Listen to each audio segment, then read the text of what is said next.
Pikir-pikir sonon maracaran di Tuhan menuntun akabang sonai. Dituntun. Dan ketika anak saya yang saya tuntun itu, saya ajar, saya latih untuk berjalan. Kadang-kadang Bapak Ibu Saudara yang dikasihi Tuhan Yesus Kristus, saya lepaskan tangannya. Saya lepaskan tangannya. Ketika dia mau jatuh, saya raih kembali. Dengan cepat saya raih, saya ambil kembali tangannya itu. Supaya apa? Jangan sampai anak itu terjatuh.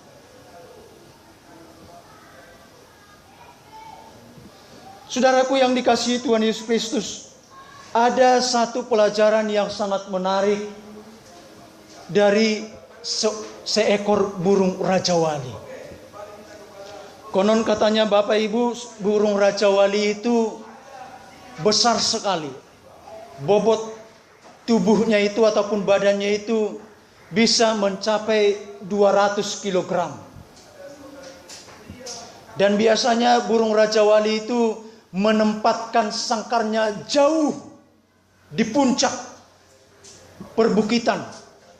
Bahkan tempat-tempat yang sangat curam, yang sulit dijangkau oleh manusia. Ada sesuatu hal yang menarik Bapak Ibu Saudara yang dikasihi Tuhan Yesus Kristus, ketika burung Raja Wali ini melatih anaknya. Jadi ketika dia melatih anaknya untuk bisa terbang Bapak Ibu, ada pelajaran yang sangat ekstrim sekali yang dipertontonkan, yang dipertunjukkan oleh induk Raja Wali. Dia akan terbang tinggi Bapak Ibu. Dan ketika dia terbang tinggi, tubuhnya yang bobotnya itu berkisaran 200 kg. Itu akan sengaja dijatuhkan ke sangkarnya itu. Dan hancurlah sangkarnya ini. Dan secara tiba-tiba Bapak Ibu Saudara yang dikasihi Tuhan Yesus Kristus, dia akan bawa anaknya itu terbang tinggi juga. Sesudah sampai di ketinggian Bapak Ibu Saudara yang dikasihi Tuhan Yesus Kristus, ini si anaknya ini akan dia lepaskan. Dan sebelum si anak ini terjatuh atau sampai ke tanah, ataupun ke bebatuan tadi Bapak Ibu Saudara yang dikasihi Tuhan Yesus Kristus, maka dengan cepat si induk tadi akan meraih ataupun menangkap ini anaknya. Begitu terus menerus Bapak Ibu, sampai si anak ini, anak burung Raja Wali itu bisa terbang sendiri. Ini kan sebuah pelatihan yang sangat ekstrim sekali Bapak Ibu. Terkadang juga Bapak Ibu Saudara yang dikasihi Tuhan Yesus Kristus, di dalam perjalanan kehidupan kita ini seperti itu. Ketika Allah melatih kita, ketika Allah menuntun kehidupan kita, bukan seperti kita sedang mengendarai kendaraan kita, mobil kita di jalan tol yang tidak ada hambatannya. Bahkan saat ini Saudara yang dikasihi Tuhan Yesus Kristus, saking banyaknya kendaraan, jalan tol pun sudah macet. Apalagi kalau kita pergi ke kota-kota besar, ya, seperti Jakarta misalnya, jalan tol juga sudah macet, ya. Dan kita yang tinggal di sekitar Medan ini pun sudah mengalami kemacetan, Bapak Ibu. Jadi perjalanan kehidupan kita ini Bapak Ibu Saudara yang kasih Tuhan Yesus Kristus, di dalam kita mengiring Tuhan tidak selalu seperti di jalan tol yang mulus. Kadang-kadang Tuhan menempatkan kerikil-kerikil di dalam perjalanan kehidupan kita ini. Tetapi luar biasanya Tuhan terus dan terus menerus menuntun perjalanan kehidupan kita. Puji Tuhan. Mari dulu sama-sama kita baca, Bapak Ibu Saudara yang dikasihi Tuhan Yesus Kristus,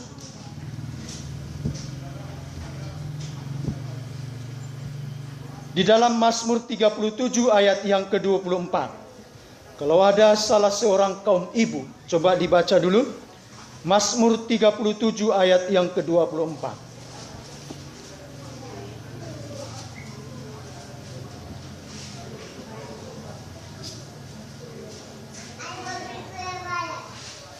Mazmur 37 ayat 24.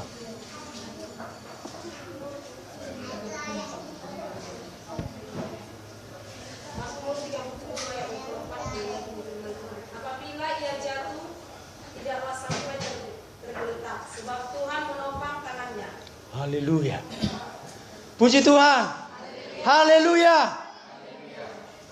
Apabila dia jatuh, tak sampai tergeletak, sebab Tuhan menopang tangannya. Kita angkat dulu sekali lagi pujian ini. Kita sama-sama. Tuhan menetapkan langkah-langkah orang yang hidupnya berkenan kepadanya. Apabila dia jatuh, tak sampai tergeletak, Tuhan menopang tangannya.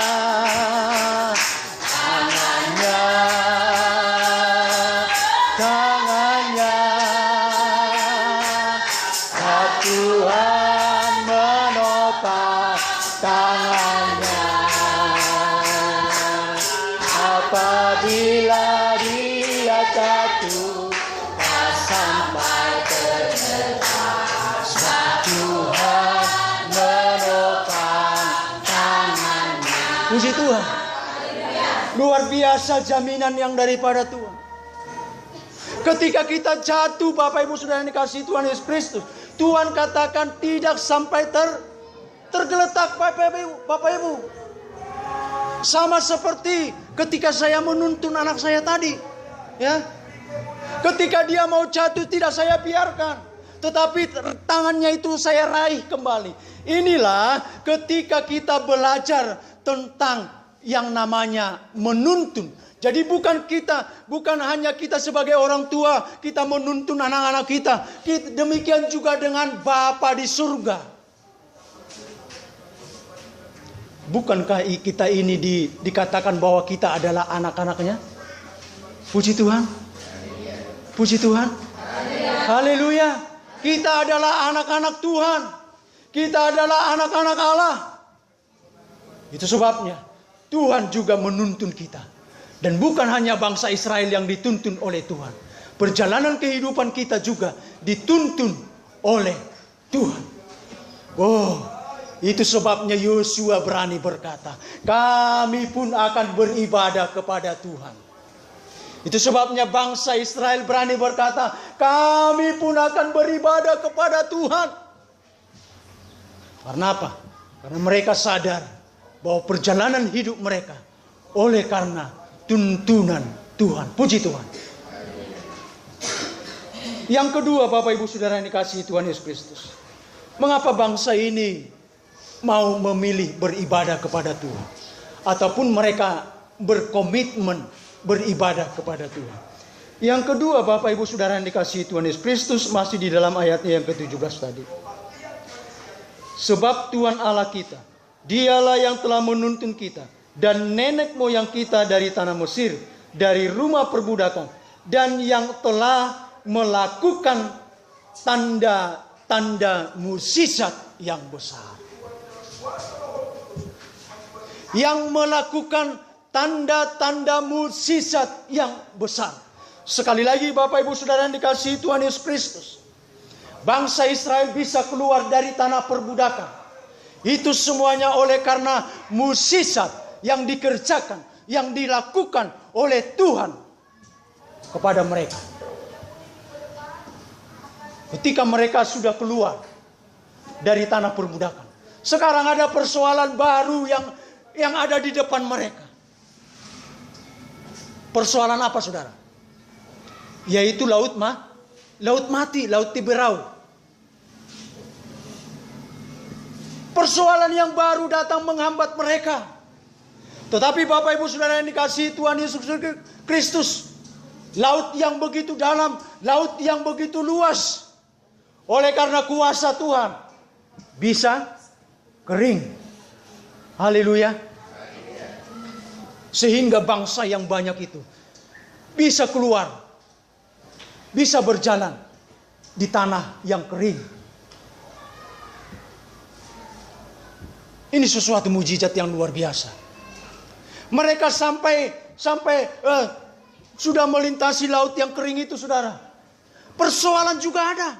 Apalagi persoalannya? Ay gudang mau persoalan no. Nah saya ada romu sih. Ya memang inilah kehidupan kan. Persoalan selalu datang dan datang. Persoalannya apa lagi, saudara? Tanah yang gersang. Padang gurun. Padang gurun itu Bapak Ibu Saudara yang dikasihi Tuhan Yesus Kristus. Tidak ada pepohonan. Kalaupun ada pohon, hanya pohon-pohon tertentu. Tidak seperti ini. Di depan rumah kita ada mangga.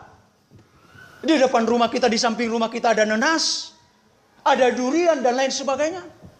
Ya, panasnya juga luar biasa, saudara. Kita yang tinggal di daerah Medan dan sekitarnya ini belum seberapa. Dan bukan hanya pohon yang jarang ditemukan, saudara.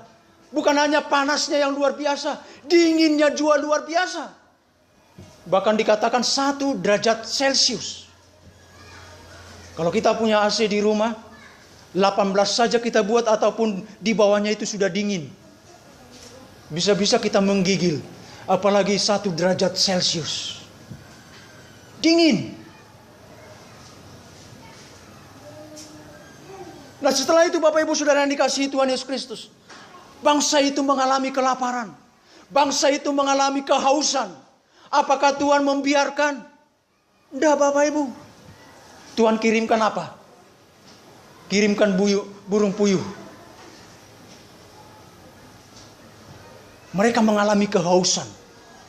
Di Mara dan di Elim bangsa Israel mengalami kehausan. Mereka bertemu dengan sumur. Mereka bersuka cita. Oh ada sumur. Ternyata di padang gurun ada sumur. Pikir mereka Bapak Ibu. Mereka sangat senang sekali. Ditemukan air. Tetapi begitu mereka rasa air itu. Rasanya apa? Rasanya apa Bapak Ibu? Pahit. Wilala damang do dainang sa buape uasta mulo adong di son aiko paitian hitadai sonikan opungi suyau pitahonangi ido kan dang mungkin damang do dainang ngahausia kita memang alai tabereng di son adong ait na paitian do wilala dang sanggup kita menginumi. Demikian juga dengan bangsa Israel. Mereka sangat haus sekali. Di depan mereka sudah ada air. Tetapi ketika mereka mau minum. Ketika mereka mau mencoba itu air dalam keadaan pahit. Tetapi Tuhan merubah air yang pahit itu menjadi manis. Ataupun seperti air yang kita minum itu. Yang tawar. Artinya apa Bapak Ibu Saudara yang dikasihi Tuhan Yesus Kristus? Di balik kepahitan hidup ini. Kalau kita mengandalkan Tuhan pasti datang yang namanya manis. Ada mujizat-mujizat yang dikerjakan oleh Tuhan. Bukan hanya 1, 2. Banyak sekali Bapak Ibu Saudara yang dikasihi Tuhan Yesus Kristus. Demikian juga di dalam kehidupan kita. Saya pikir Bapak Ibu Saudara yang dikasihi Tuhan Yesus Kristus, hidup kita ini adalah hidup yang kita hidupi penuh dengan mujizat yang daripada Tuhan. Puji Tuhan. Ketika istri kita Bapak Ibu ngomongnya itu cepat begitu ya. 100 km per jam. Orang mau ngomong, dia sudah duluan. Mau ngomong orang lain, dia sudah duluan. Sehingga orang lain waktu menunggu waktunya untuk ngobrol, sambil ngos-ngosan. Di keduneng iba makata saya ulani nato, terus makata saya ulani nato dah keiba. Alani hatopna. Tetapi Bapak Ibu Saudara yang dikasihi Tuhan Yesus Kristus, suatu ketika Tuhan merubah kehidupan si ibu ini. Yang tadinya ngomongnya itu 100 km per jam. Morot tong satonga, oleh 50 km na per jam. Makatai mana? Nga sabar bimana pa imahon. Jul manalain makatai. Dang songon na perjulibi. Naing makatai dongan na sa di mana terus. Naing makatai dongan na sa mana terus perjulu. Ini juga merupakan musisat, saudara. Atau Bapak Ibu Saudara yang dikasihi Tuhan Yesus Kristus, kita sudah lama bergumul kepada Tuhan. Tuhan, jamalah suami saya, Tuhan jamalah anak-anak saya, Tuhan, supaya saya bisa bersama-sama bergandengan tangan datang ke gereja. Tetapi dari tahun ke tahun, saudara, tetesan-tetesan air mata terus mengalir dari mata kita. Sampai keringat juga kita mendoakan suami kita. Bertahun-tahun. Tetapi suatu ketika Tuhan merubah kehidupan suaminya ini. Sehingga di pagi hari pas hari Minggu. Maafin. Tapi amat tolong tu dak kemat jumah kan. Seolah majuoi do. Oi, inna do. Mulu mak ni sibute iro kon tu lumayan depe. O mak ni sibute tinna lumayan depe. Oi, saya inna do. Tiba-tiba hari Minggu